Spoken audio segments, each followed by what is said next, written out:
9 months na. Ah, yan. Kahit kung hindi pa wala at ang batay na siya parang sa complaint mo. What? Anong violation na naman? Comfortable husband and civilization violation to be Paano pahabain ko yung mga sitaw dyan? Ikaw naman ang bibigyan ko ngayon. Mahal?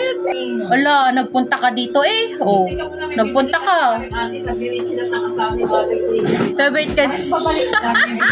Ang sama nga.